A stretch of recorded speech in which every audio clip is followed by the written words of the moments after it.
How's it going, everyone? So in the first module of this lecture, I wanted to provide a high-level overview of what engineering design means, at least at this level of an intro to engineering course, and also introduce formally the idea of a value proposition.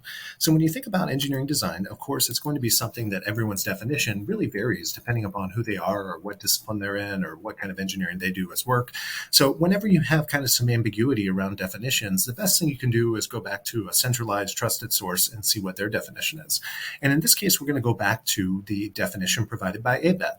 And ABET is an acronym that actually stands for the accrediting body that basically goes around and ensures that undergraduate engineering degrees meet certain learning outcomes and maintain a certain level of quality and continuous improvement. So probably the best source of any that we can find for coming up with a centralized ideal of what engineering design is.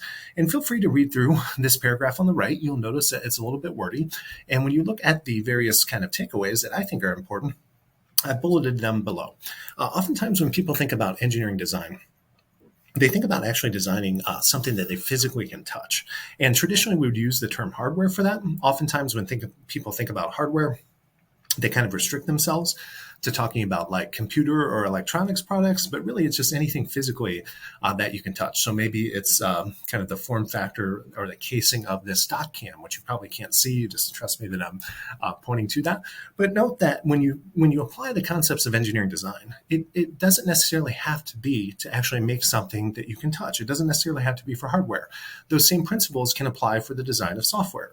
Moreover, they can even extend to the design of a process. Maybe down the road, you'll be working in process improvement or industrial engineering, and you'll go into like an entity, like a bank, and someone will ask you, hey, how would you reallocate maybe the individual queues or lines or the number of tellers in order to improve throughput in this banking branch.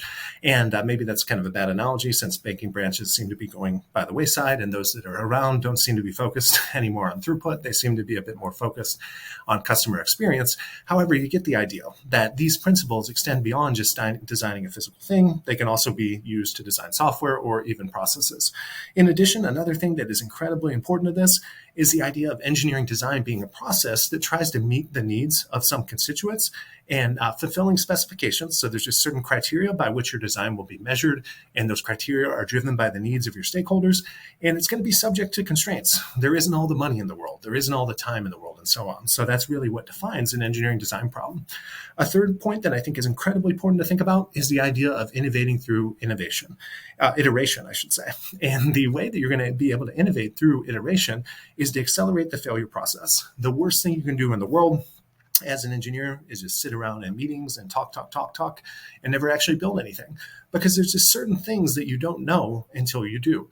So engineering design is inherently an iterative process. You're going to go through multiple cycles, and ideally, every time that you go through a cycle, you would be learning something and improving upon your end product with respect to better meeting those customer needs and fulfilling those specifications. In addition, if you can, develop multiple alternatives wherever possible. That's always a good kind of end product, particularly of the first few initial iterations of engineering design. And if you can present to someone that, hey, A, B, and C might fulfill your needs and might meet the constraints that you've presented on this design.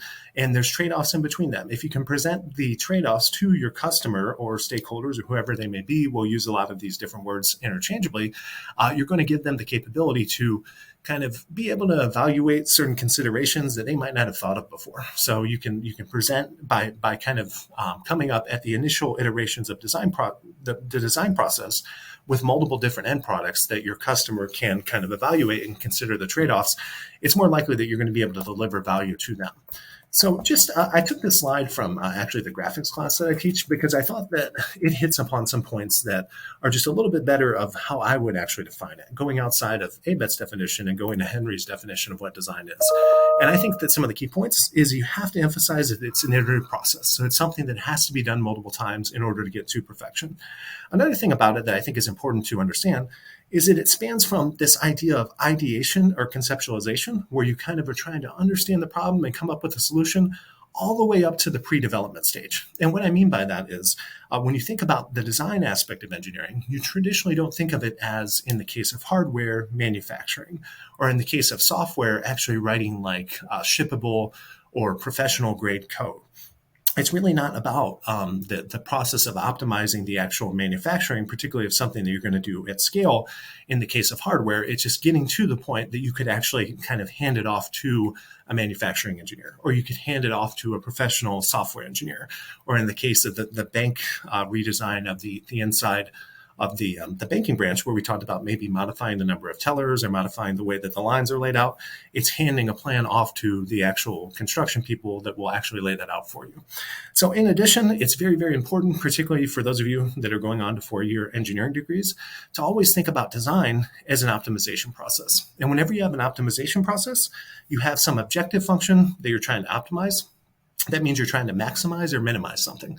So it might be that you're trying to minimize cost, or you're trying to maximize some performance feature of the design, like its load bearing capacity. In addition to optimizing that objective function, you would want your design to not violate certain constraints. There might be a maximum budget that you can't exceed. In terms of the physical dimensions of hardware, there might be maximum dimensions that you can't exceed. So as engineers performing design, when you think about what your role is, you're going to be the interface with the stakeholders and trying to kind of tease what they want out into clear, well-defined objectives and constraints. Very, very, very rarely, unless you're kind of contracting for another engineer, will people think about design in these terms of having objectives and having constraints. It's going to be your responsibility to kind of get that out of them. In addition, you are going to have to be the ones that are kind of I guess I would call them the guardians of mathematic and scientific principles. What will happen is oftentimes the customer will want things in terms of objectives and constraints that just aren't feasible and just based upon limitations of physics or limitation of math. And they don't know that because they're not engineers. If they knew that, they wouldn't be hiring you. So that will be your responsibility to kind of coach them up and say, hey, I know this is what you want, but unfortunately, it's just not very feasible. When you think about the need of iteration in engineering design, and you think about what is actually driving that, really it's just a source of imperfect information, particularly when you're interfacing with a customer, right? Oftentimes your customer or maybe your suppliers, depending upon your bill of materials and what you're using, they might just not give you complete input the first time, or it might change. In addition, kind of going back to that idea of whatever materials you might be using in your design, you may have uncertainty in your supply chains, right? That's more relevant now than ever. In addition, you might have some uncertainty in what actual manufacturing processes that you'll have access to. They might change as well. So because all of this information is always changing, that's another thing that can actually drive iteration and design beyond just trying to maximize customer satisfaction. So when you think about actually recognizing opportunity or kind of defining what engineering design should produce, a term that you hear around a lot is value. So I'm kind of going to talk about the end. Actually, let me go back and talk about the beginning, the first few bullets, then I'll talk about the end. When you, particularly for those of you that might be interested in starting a company, it's easy, like where do you get motivation for coming up with a design? Where do you see some opportunities in the marketplace? Well, there's kind of two different sources, right? You can have some problems that really matter to you, something that you really see an opportunity for improvement on in your own life, versus kind of talking to other people or maybe reading around on the internet or just making observations in your daily living, and think about problems that could kind of impact a broader scale of people. And it's easy to say, well, naturally, if I were to want to pursue some business venture, then I would go after the latter category of innovations because it's just, there's more opportunity there because it impacts more people.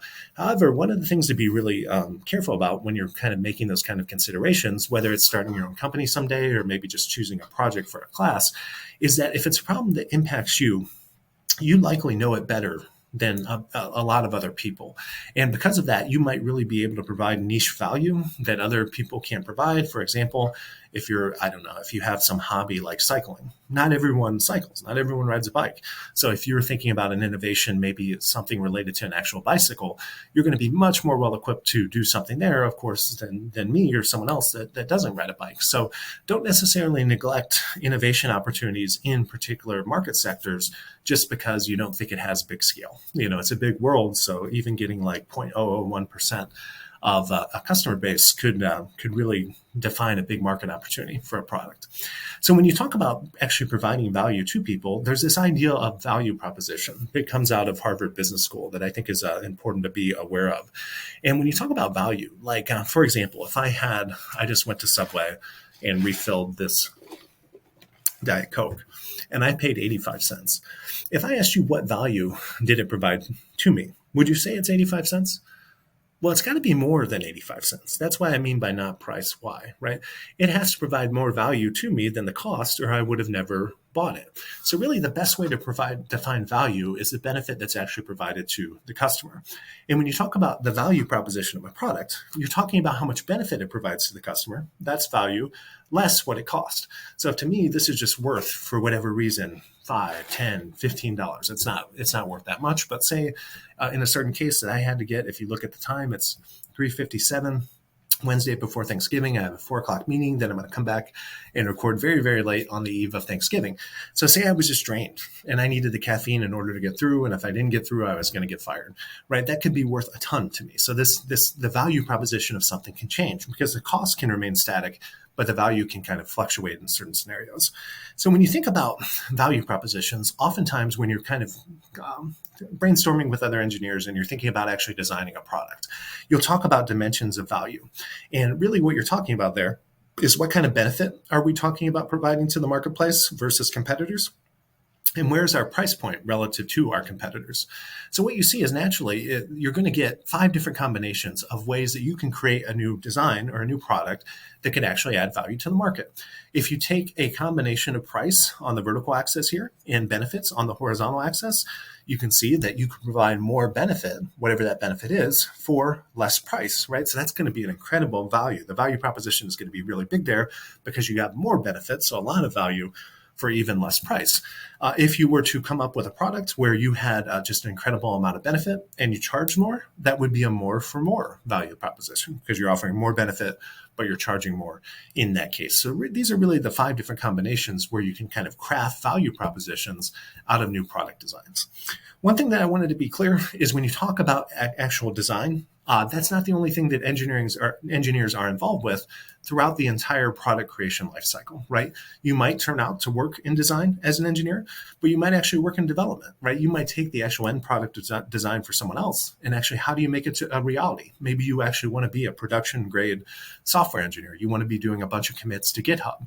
You're not going to be concerned as much about taking ideas and generating like a basic or minimum viable product to achieve those objectives. You're going to be the one that's really concerned with coming up with the production grade code. So you can work in design, you can work in development, that might be manufacturing in the case of hardware and so on. In addition, once someone has actually produced a product before you scale up, right, someone has to test it. And engineers are certainly involved in that aspect of product creation as well. So one of the ways that you can really minimize the number of iterations in the design cycles that you have, which ultimately drives the cost of that entire engineering process, where you design something, then you actually develop it, and then you test it, is to engage customers at various stages. So if you think about development as being like mass scale production, you would never want to go into mass scale production out of a design before you gathered customer feedback. Moreover, design is really expensive, right? People spend a lot of time on coming up with these new products. You would never want to design something all the way through unless you were engaging customers, ideally even before you started any work, right?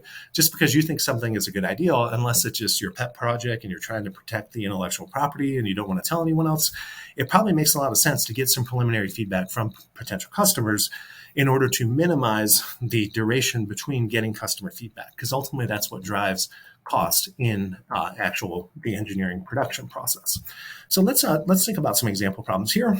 Question 1, engineering design concepts can be applied only to the design of hardware or software. That's false. As we mentioned, you could do process optimization. Many engineers work in this environment, believe it or not. Oftentimes they sit at kind of the interface of what you call like operations research people, but that all related there. If you're interested in that kind of engineering, if you ever go into stores and you're like, hey, I could come up with a better layout for this that would improve customer experience or improve throughput or minimize costs, then this area of industrial engineering or process improvement engineering is for you. So let's read the second bullet here. An engineer seeks to leverage advancements in no-calorie chemical sweeteners to produce a diet soda with superior case to current offerings. She or he plans to sell the product at a higher price point than the current competitors. Which of the 5 value proposition combinations is she or he proposing? So if you notice there, we said more price because there's more benefit. It just tastes better. So in that case, someone is proposing a more for more value proposition. So more price, more benefit. Alternatively, if they would have had a better tasting soda, but they would have actually charged less for it, that would be a more benefit for less price or a more for less value proposition. So hopefully that all made sense for you. And in the next learning module, we'll start with actually classifying engineering design and talking about what I mean by that is some of the different types of design projects you can work on, and also some concepts of the importance of teamwork in engineering. So I'll see you all in the next video.